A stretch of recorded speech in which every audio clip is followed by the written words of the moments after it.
in a situation where the stakeholders don't necessarily know what they want, like you've mentioned, right? Then what are we designing? What are we building? What solution are we building, right? What business are we building, right? So like I mentioned earlier at the beginning, the purpose of every business, of every solution is to generate maybe revenue or grow their customer base or get something done.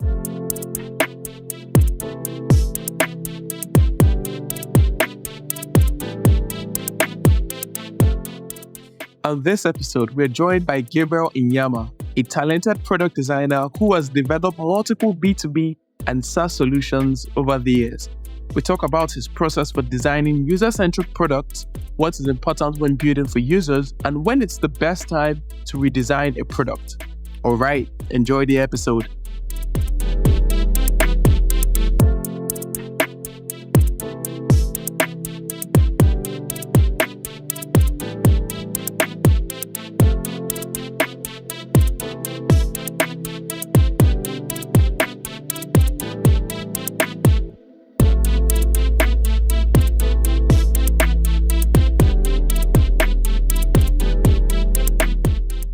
Hello everyone, I'm Chuka. And I'm Emmanuel. And you're listening to Inside the Techosystem podcast, where we explore Nigeria's tech landscape one conversation at a time. Hey, IT family, welcome back to the show. And we're glad to be here. We're glad to be recording. We're glad to be back. What's good? What's good? Everything is good, I think. Always. You've left the trenches, so I guess everything should be great right now. The funny thing is that we recorded an episode just before I left, and then now we're recording back. We're recording remotely again, as we usually do. Yeah, like we're used to. How's your time in the trenches, by the way? I feel like I should stop saying trenches. Does that give off a weird vibe to the people listening? Or do we all collectively know and understand that we're in the trenches? I don't know, but I think collectively most people think they're in trenches. So I'm not in the position to discuss this matter. All right. Anyways, he's recording from all the way back in Central Station, and I'm back here in Lag. And Would you care to explain what that means? Man, I can't do that. You know, Europe is, I can't talk about my time in Europe right now. It was just something else. Anyways, we have a very, very interesting guest today, and we are going to be talking about a number of things that we believe is very knowledgeable about, and that's why we're putting him on to the show. Our guest today is Gabriel Inyamah, or as he's popularly known as Sick the Inyamah. Hello, Gabriel. Welcome to the show. Thank you very much, Chuka. I'm glad to be here today. All right. You didn't say thank you to Emmanuel. Emmanuel's right here. Emmanuel, thank you. I'm actually not right here.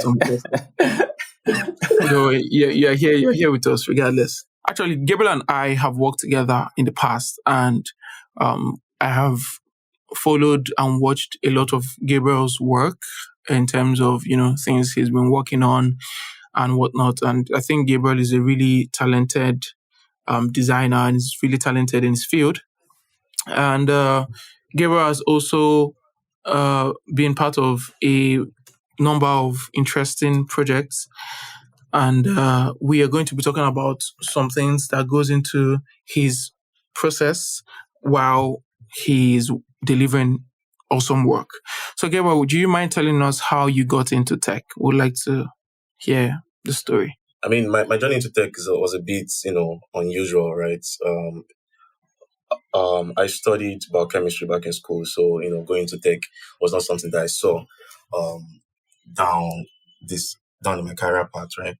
I got a course. I have this friend, David Kilson, who was a developer, or who is a developer, right? He's one of the very talented developers in the country, right? So shout out to David. So I've just been usually seeing write codes, right? So I'm like, bro, what are you doing, man? This shit feels like magic. And then he gave me a course one time. I think this was back in 2018. I was just, completing my service, my NYSS at the time, right?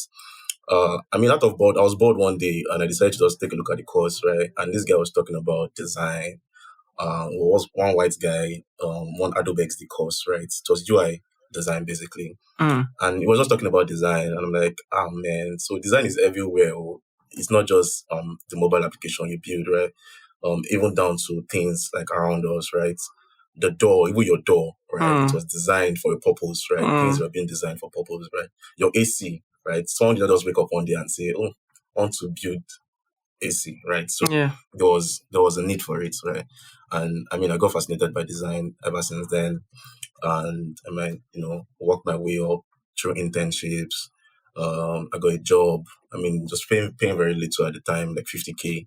I was doing I was doing the whole role with the job with my might, right? My dedication and everything. Like my life depended on it, right? And then I got another job, and from there up to now, that's just like my journey basically, in tech, right? Currently, I work at Senyata and I belong to a community of talents, right? Andela, in the US. That's just it basically. And I'm still in tech, right? I don't hope to leave anytime soon. Oh, word. That's nice. Yeah. Tech is feeding you, so cannot bite the hand that feeds you. Yeah, I actually like the fact that you talked about design being in every single aspect of our lives and every single area, because it's something that I started to notice as well as I got older. Like, oh, this thing wasn't just built like this, like it was properly designed to fit like this or to operate like this. And I started to appreciate design more just because of that. But I want to ask a question. Like, we see a lot of product designers in Nigeria in the Techosystem.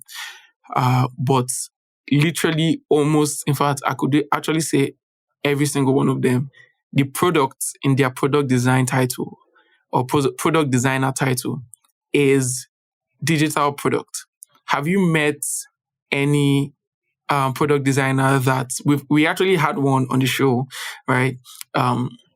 Recently, but I want to ask you, have you met other product designers that they're not just digital product designers, they're designing stuff that, okay, maybe real life, like people can actually touch and feel, and have you met any of those? Yeah.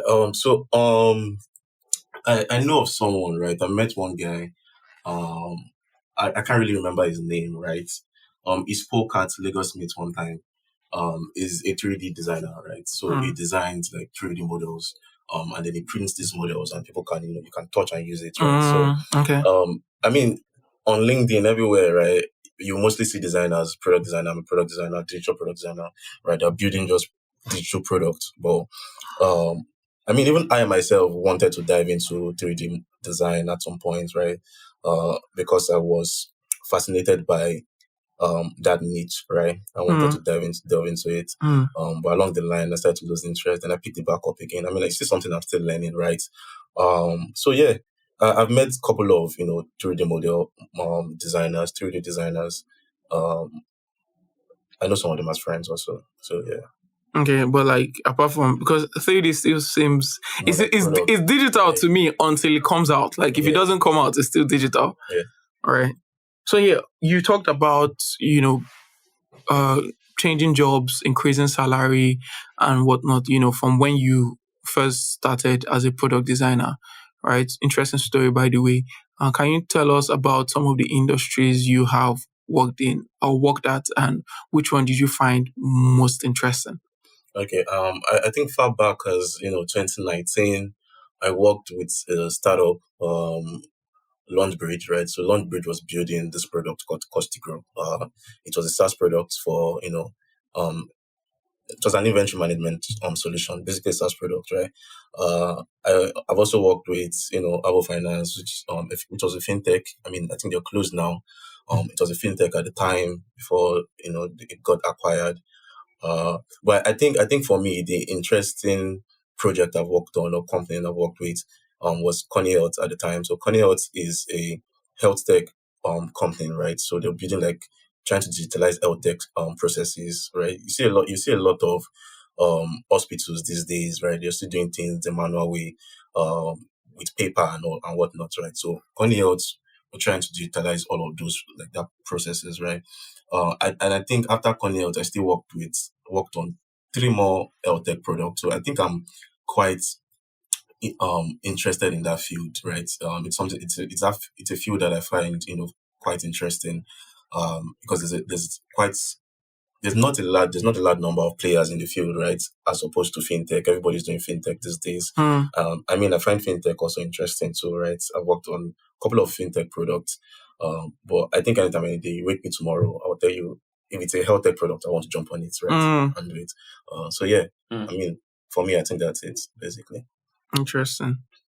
Personally, when I've worked in product teams, right, in terms of, okay, we're building something, we're building a product, I feel like the product designer they have to engage the product designer. They have to engage the product designer as much as possible, because you are responsible for, even if it's not actual functionality, like prototype functionality, the product designer is responsible for that. Okay, where is this going to go from here to here and all of that, right? So in the sense, if the developers end up writing the code that builds the product and makes the product work, the product designer is almost like the first point of contact before that happens, right? So I'd say you have to align with stakeholders that are deciding what the product should look and work like, right? And then you have to also align with the users in, okay, the people that are going to use this product, how is this going to work and function like, right? So I want you to explain the idea or the process of aligning those goals, those business goals from the stakeholders with what the user actually needs. Can you break it down into, okay, these are the business goals of the company that, okay, the company needs to make money. Obviously, it's a business, right? So how can the company make money? Like, how can their goals also be like aligned with what the user actually needs in order to give them that money, right? You say the user is going to pay for the product, right? How does that work together? How do you align those two together when you're building something? Okay, so I think firstly, right, one thing I would say is communication, right? Communication is very key when you're trying to align, the goals of the business with that of the users, right? I mean, as a product designers, we are not just all about building, aesthetically pleasing interfaces, right? Um, that, like I mentioned earlier on, the purpose for design is to solve um a problem, right? So the business also wants to solve a problem, right? The business probably wants to make money. So some of the goals of the business could be, to generate money, financial goals, right? It could be maybe customer goals to increase their customer base, right? It could also be, growth. They want to grow their business, right? They want to m- meet, or they want to tap into new markets, right? So those goals are the goals of the business, and you can only understand the goals of the business if you're in constant communication with all the stakeholders involved, right? So that's one thing I would say first, right? Constant communication with the stakeholders, with the users, right? And there are ways you can communicate with these users, right? There are things you can do as a product designers, things like research, right? You'd have to undergo some sort of research with your users, right? It doesn't necessarily, when people say research, they look at research as a very big term, right? It doesn't necessarily have to be really big. It could be, conducting user interviews with your users, right? Or surveys, right? Or even usability testings, and seeing, you find a pattern, like, this is what the user needs, right? Communicate these findings with the stakeholders, and try to find out balance, right? Because there are also cases where, you don't even get to align with the stakeholders, right? The stakeholders want you to launch a feature, right, that your users probably does not need, right? You've done your research, the users don't need them, and the stakeholders want you to launch that feature. Maybe they believe that feature will generate a lot of revenue for the business, right? And again, it's money. They want to make money. You cannot go and say, my users don't need this thing. Like, let's not launch this. So how do you right? so how do you battle that? How do you tackle that? So one thing is, like I mentioned, research, right? You can give these findings to your stakeholders, right, and let them make decision from it, right? Another thing is to launch that feature in bits, right? I mean, being a product designer on the team, you should have mouth, right? Have balls. Don't just they tell you to do this and you go and do this, right? You need to back up what you're doing with data, right? So if the stakeholders see this data, they can say, okay, maybe let's learn this feature bit by bit, right? And we can test that feature with the user. So that's where usability testing comes in, right? Testing your prototype with your users and seeing how your users work on such features, right? Before you can then, launch fully. I think a very good example that I would give is, I don't even remember the time where Twitter released, there was a new way of retweeting posts on Twitter, right? That was very stressful. At a point, I think sometime like maybe 2 years ago or last year, a lot of people were always complaining that why do I have to go through this route to retweet posts, right? When I can just do it the old way, right? So that's Twitter's way of testing that new feature, right? So now they got feedback from the users, right? A lot of people did not like it, right? It was not, the experience was not seamless for a lot of users, right? So they had to go back to the old way of retweeting things, right? So you get users inside data, right? And then you act on it. That's one way you can align the business goals and the user needs, right? By testing and being in constant communication, doing your research, with your potential users or with your customers, right? I mean that's one way, one thing that has worked well for me in the last couple of years. So basically, if the stakeholders are like, "Oh, this is what we want," and you're like, "No, that this is not going to work," you have to back that up. You have to with back data. that up with data. And Interesting. let them decide, Oh, right? Let them okay. decide. Okay. If they decide to still go forward with it, Okay. right? You can still push that feature bit by bit and see how the users respond to it. respond to it. Okay. So in that case now, if the users are not doing well, are not receiving that feature in a good way, right? You can get that data and show the stakeholders and say, you see what I've been telling you. Yeah. The users don't want this. What do you want us to do? Okay. Cool. So yeah. So all of this sounds like it's a lot of things for you to think about and juggle as a product designer, and also for the stakeholders that are working on the project with you. So does this ever get difficult? And when it does, how do you navigate such situations? Oh yeah, thank you, Emmanuel, for that. I think the part where it gets difficult is when there is no balance, right? There's no alignment with the stakeholders, or where stakeholders are being difficult, because truth be told, some of these stakeholders can be very difficult, right? So I think that's where you can call names. So I think that's where you get, because there are people that they employ you as a product designer. They don't want to do the work as that you are being employed for, right? They want to tell you how things should be done. Well, that's where it gets difficult, right? If you're working with stakeholders that have sense, I don't know, for lack of a better word, right? You guys can align more, and then communication will not be all that difficult, right? When it comes to what the user needs, because a lot of stakeholders that I've worked with don't necessarily care about what the user needs, right? They just care about what they want to do, right? I've had an interview with a CEO before. So the CEO asked me that if I was to, redesign the office, what would be the first thing I would do, right? And at that point, I looked around and I saw people sitting there, I saw his employees, right? And I told him that, the first thing I would do would be to conduct some sort of research, right? Speak to the people that are actually using this room and, trying to find their pain points and issues, frustrations, right? With the office before I do any form of, brainstorming and redesign. And what he said was, I don't agree with that. Ask me. I was expecting you're going to say, you're going to ask me, right? So the CEO wanted me to just say, I would ask him what he wanted. I would just... Does he use the room? So he doesn't use the room. He has his own personal office, right? So I'm like, man, I can't go through that route. So there are a lot of stakeholders basically that don't necessarily care about what the user need. All they're after is organ-centered design. I don't know if you've heard of that. Like, OCD. Like organ-centered design is what the organ wants. You should just do. You get, and then you see the problem with doing that is it can backfire in the end. And when it backfires now, they will start holding the product designer and say, you're the one. You did not do this. You did not do that, right? So I think that's where it gets difficult. But communication, right? Being in constant communication with this person, keeping them in the loop of things would really, really help in, bridging that, what's the word? Gap. that gap, right? It will really, really help. Mm. So I think that's something that works for me, right?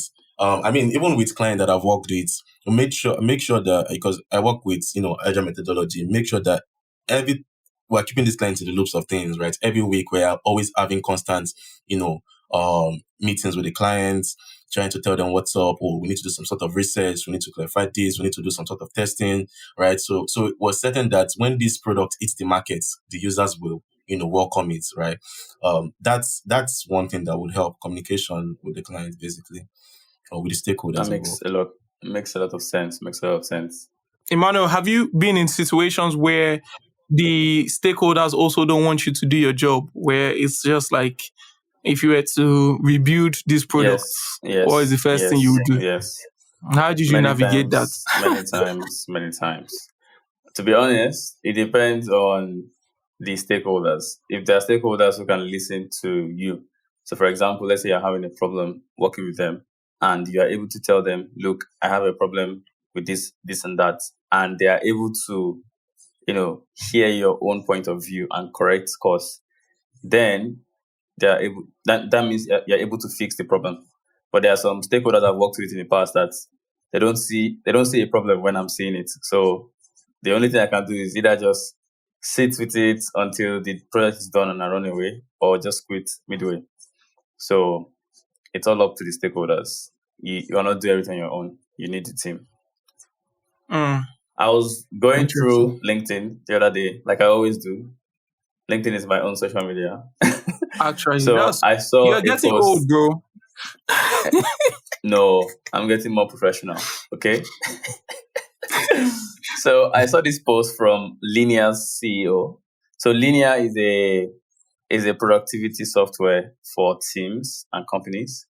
And he said that you should redesign your product like every 2 to 3 years or so.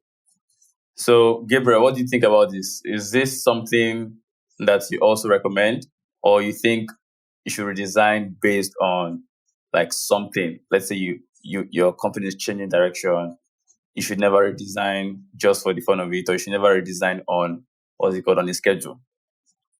So I don't think I agree with that statement, right? Um, you see some products, right, these days, and they've not redesigned their websites or the application in like 10 years, right? The thing is, if the product is working, if it's doing what it's meant to be doing, right, if it's generating revenue for the company, right, there's really no need to redesign such product.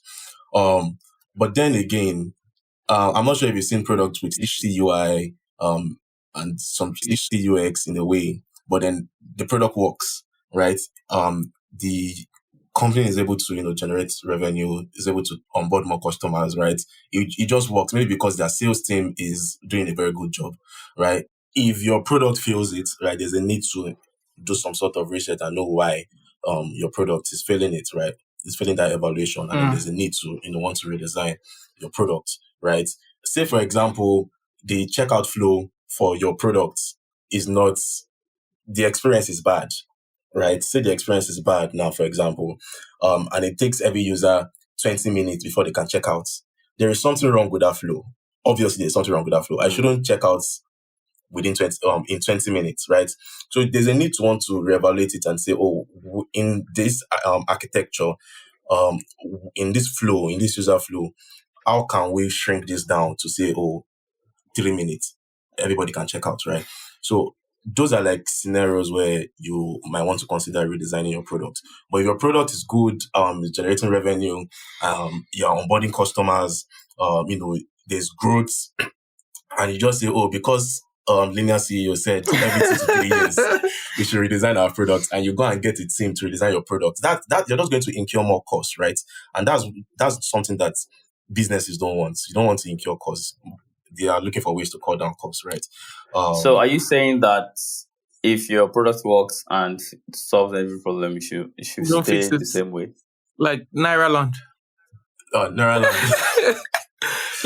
I love that example. Lena CEO is ex Airbnb. Is a big boy. You're telling me you know more than Linear CEO. I personally think that you should not remain the same. Like a lot of things improve over time. For example, Yes. imagine video games remain the same. Would you? I don't think we'll play them today. That's Yeah, one. but Yeah. And probably not 2 to 3 years. Yeah. secondly, users don't always know what they want until you show them something Mm, new. Do you get? mm. So I think by elevating your I don't. design sometimes. I don't necessarily agree with that too. Like, I don't know what they want. Until Gang, it's gang. something new. Because I don't know what I you want see until I like, see it some apps- sometimes. I've seen some apps that they will redesign, and then people will just say, they've changed this design. I'm not using this again, and they drop off. And you see that the bounce off rates is just high. They are not real users then. No, they are. What do you mean? It has happened to me. They've been an app, right? Real users will stay. It's like about Stay. experience. Forget that one. So there are apps like that, right? There are apps like that too. And I mean, if you look at Paystack, for example, now I'm not sure Paystack they've redesigned their websites in like 2 years or 3 years or 5 years. Safe. That website has been the website that I've always known. Right? Maybe just addition of some things, tweaking some things to make it look more aesthetically pleasing, like with latest design trend. Yes, you can do that. But to say, want to do an entire overhaul of the entire product because it's 2 years, let's redesign it. Okay, so you can still keep your product fresh and up to the trend. All right, so we've talked about how information about the product, for example, a greenfield product, a product you're starting from scratch, is gathered from stakeholder meetings and other sources like conducting user interviews, surveys, usability testing, and whatnot, right? So in a situation where you cannot get all of these things, like the stakeholders they don't know what they want, right? And you cannot do user interviews or do surveys, right?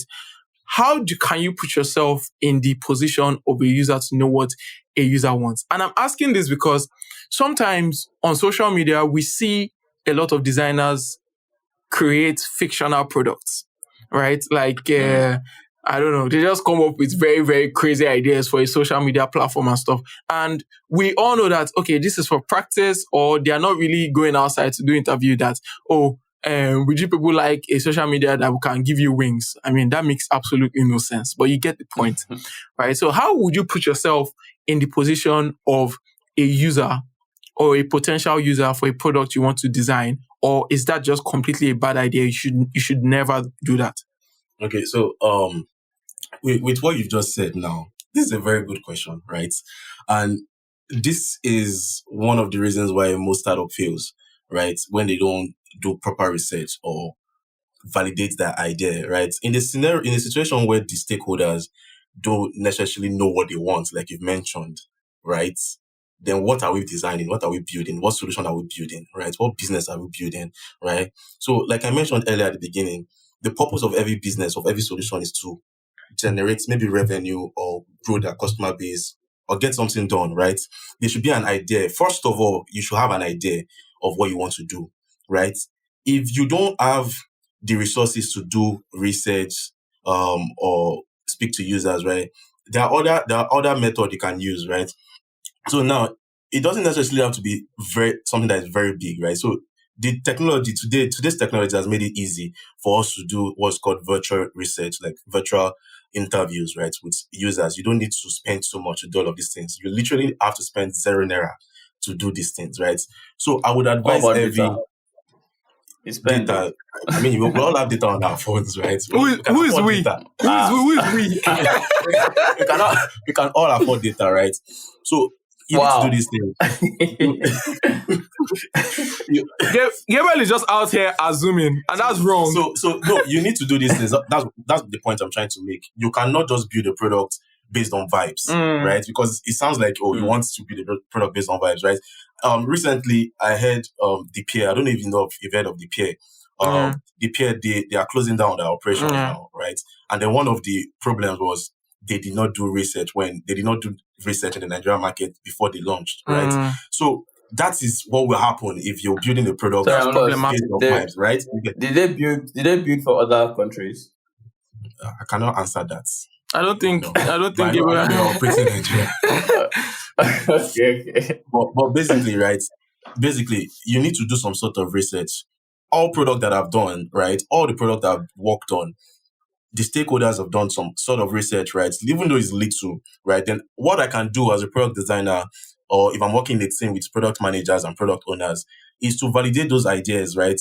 Do some sort of research again, just to validate that, oh, truly, this problem we're trying to solve, this problem exists, right? There's the market for it, right? And don't just design things based on vibes and go and launch, and then you have funding and you're not making revenue, right? And you're just spending VC's money. And eventually you fold up. Plot twist. What if you build a product based on vibes, and then based on the user feedback, then you adjust? I have a very strong feeling that there are startups that were created like that and they've actually succeeded. Like which startup? But David? there may be few. They may have been. One, I can't, but I have a feeling that they exist. It's just a fit. I believe that Vision Pro. I think Vision Pro might be that. Come on, Emmanuel, come on. Vision Pro, Apple is a multi-billion-dollar industry. There's no way. There's no way ever. All right, so we're heading into rapid fire round, and we want to ask you have to answer very quickly. We're going to ask you 2 questions, right? So Emmanuel is going to ask you the first question. I'll ask you the second one, and you don't have time to think. You have to answer very quickly. So Emmanuel, is the answer just going to be a word? Let me know. No, it's not going. We don't know. We don't know yet. Yes, when you get the question, I'm ready. All right, Emmanuel, go. Yeah, okay. What are your top 3 best products? That I worked on or in ever. What are your top 3 best products? Doesn't matter. Ever. What are your top 3 best products? Your time is ticking. Let's go. Calm. Stop thinking.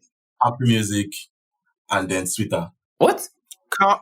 Sorry, I have to question that Apple Music choice. So I personally think that at least I used Apple Music in 2020 for like a year or so before I switched back to Spotify. So Apple Music at the time, you couldn't discover new music. You had to know what you wanted and then go look for it. Like it was very difficult to find. Exactly. It was very difficult to discover new music, which is what a music app should be helping you to do. That's now a no-brainer today. But at the time, Apple Music didn't supply that. Apple Music just gave me a way to organize music that I already know. So that was my main irk about Apple Music. Other than that, nothing much, I think. I think I have that exact problem with Spotify and not Apple Music. Oh, interesting. Maybe they improved. I don't know. That was 2020 you mentioned though, Emmanuel. So now is this 2024? Yeah. So maybe things have changed, right? And the experience is seamless for Perhaps. me. I can find music and I can find artists, right? One other thing is that everybody shares Spotify links, and that's bad UX for Apple. Actually. Sorry, Apple. I can share music to you now. And we're not going to listen to it. What do you mean? Once we see Apple music, lie. All right. So the second question I want to ask is, what are your top 3 worst products? You can't think. You have to go quickly. If I go like that quickly. You don't want to name names in case you interview with them in future. Yeah, there you go. That's fine. All right. So Gabriel doesn't seem to want to answer that. Thank you so much, Gabriel, for joining the show. And we had a lot of fun, and we learned a lot about business and designing and creating for users. So we usually round up our episodes with guests with one final question. And since you have told us how you got into tech, biochemistry or microbiology? Biochemistry. Interesting. Biochemistry. Not a lot of people are shifting from biochemistry to tech, but you made that great leap of faith and that jump. So I want to ask you very, very seriously, like, what would you be doing if you did not get into tech? What would you be doing if you're not in tech? Would you be working in the lab? Biochemistry lab? I probably would work in the lab. Were you looking forward to that before? I was. So the thing is, I mean, like I mentioned, I think at the beginning of the session, I mentioned, I spoke about David Kilson, who got me into tech. Shout out to David. Right, shout out to David again. Right. So I mean, at that point, David was always coding. David was still in school and he was writing code, right? And I look at him and say, man, guy, this thing can't give you money. I beg. I just want to finish school, get a job, my BCH degree, make money, probably going to do my master's abroad, and work in one lab and be doing some sort of research. Do you know people that have done exactly that and they have succeeded? Yeah. I have a friend that maybe not done with it already, but still in the process, right? Okay. So I have a friend who, after school, after service, a colleague of mine in school, back in school, she got admitted into a school in the US to do a PhD, right? Oh, So interesting. straight up to her PhD, I think like for 6 years, she's about to round up, right? I mean, I know two of my other colleagues that went through that same route. So probably that's the route I would have gone, through, and I would work in the lab doing research, maybe stuff like that, basically. All right. Nice. But I think I don't regret Nice. my decision, right? I still enjoy what I do. Mm. Pays the bills. Would you have been carrying dreads in the lab? Or? In the lab, no, I'll probably be on low cost. Okay, fair enough. Fair enough. All right, man. Thank you so much for joining the show. We had a lot of fun, and good luck in your future endeavors. Yeah, thank you, guys.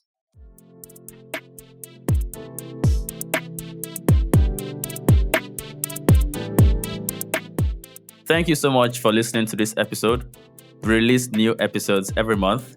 If you haven't yet, please subscribe to the show on Apple Podcasts, Spotify, or wherever you get your podcast. And if you enjoy the show as much as we do, don't forget to leave us a 5-star review so the podcast reaches more people. A huge shout out to the amazing team that makes this show possible. This includes John Ayeni, Faith Idowu, Angela Adelowo, and Kichuku Nwachuku. Connect with us on social media at Inside the Techos on Instagram and Twitter, and Inside the Techosystem on LinkedIn. All right, I'll see you in the next one.